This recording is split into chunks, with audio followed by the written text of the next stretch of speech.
شروع اللہ کا نام لے کر جو بڑا مہربان نہایت رحم والا ہے۔ اور ان سے دنیا کی زندگی کی مثال بھی بیان کر دو کہ وہ ایسی ہے جیسے پانی جسے ہم نے آسمان سے برسایا تو اس کے ساتھ زمین کی پیداوار مل کر نکلی، پھر وہ چورا چورا ہو گئی کہ ہوائیں اسے اڑاتی پھرتی ہیں،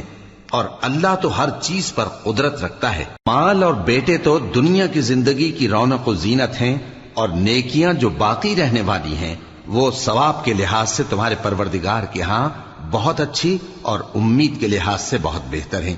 اور جس دن ہم پہاڑوں کو چلائیں گے اور تم زمین کو صاف میدان دیکھو گے اور ان لوگوں کو ہم جمع کر لیں گے تو ان میں سے کسی کو بھی نہیں چھوڑیں گے، اور سب تمہارے پروردگار کے سامنے صف باندھ کر لائے جائیں گے۔ تو ہم ان سے کہیں گے کہ جس طرح ہم نے تم کو پہلی بار پیدا کیا تھا اسی طرح آج تم ہمارے سامنے آئے، لیکن تم نے تو یہ خیال کر رکھا تھا کہ ہم نے تمہارے لیے قیامت کا کوئی وقت مقرر ہی نہیں کیا، اور اعمال کی کتاب کھول کر رکھی جائے گی تو تم گناہگاروں کو دیکھو گے کہ جو کچھ اس میں لکھا ہوگا اس سے ڈر رہے ہوں گے، اور کہیں گے ہائے شامت، یہ کیسی کتاب ہے کہ نہ چھوٹی بات کو چھوڑتی ہے نہ بڑی کو، کوئی بات بھی نہیں مگر اسے لکھ رکھا ہے، اور جو جو عمل کیے ہوں گے سب کو حاضر پائیں گے، اور تمہارا پروردگار کسی پر ظلم نہیں کرے گا۔ اور جب ہم نے فرشتوں کو حکم دیا کہ آدم کو سجدہ کرو تو سب نے سجدہ کیا مگر ابلیس نے نہ کیا، وہ جنات میں سے تھا تو اپنے پروردگار کے حکم سے باہر ہو گیا۔ کیا تم اس کو اور اس کی اولاد کو میرے سوا دوست بناتے ہو، حالانکہ وہ تمہارے دشمن ہیں، اور شیطان کی دوستی ظالموں کے لیے اللہ کی دوستی کا برا بدل ہے۔ میں نے ان کو نہ تو آسمانوں اور زمین کے پیدا کرنے کے وقت بلایا تھا اور نہ خود ان کے پیدا کرنے کے وقت،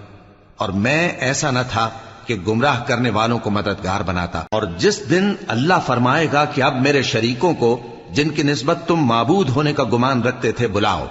تو وہ ان کو بلائیں گے مگر وہ ان کو کچھ جواب نہ دیں گے، اور ہم ان کے درمیان ہلاکت کی ایک جگہ بنا دیں گے، اور گناہگار لوگ دوزخ کو دیکھیں گے تو یقین کر لیں گے کہ وہ اس میں پڑنے والے ہیں،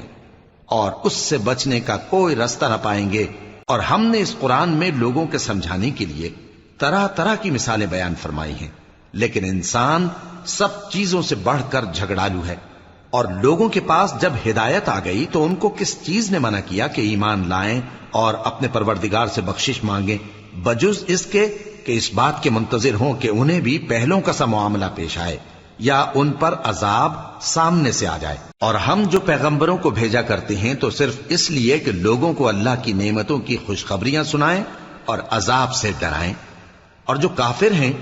وہ باطل کی مدد سے جھگڑا کرتے ہیں تاکہ اس سے حق کو پھسلا دیں،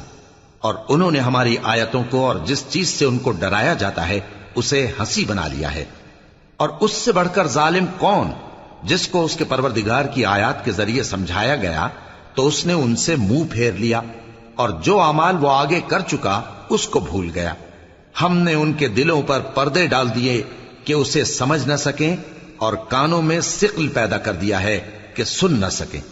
اور اگر تم ان کو رستے کی طرف بلاؤ تو کبھی رستے پر نہ آئیں گے، اور تمہارا پروردگار بخشنے والا صاحب رحمت ہے۔ اگر وہ ان کے کرتوتوں پر ان کو پکڑنے لگے تو ان پر جھٹ عذاب بھیج دے، مگر ان کے لیے ایک وقت مقرر کر رکھا ہے کہ اس کے عذاب سے کوئی پناہ کی جگہ نہ پائیں گے۔ اور یہ بستیاں جو ویران پڑی ہیں، جب انہوں نے کفر کر کے ظلم کیا تو ہم نے ان کو تباہ کر دیا، اور ان کی تباہی کے لیے ایک وقت مقرر کر دیا تھا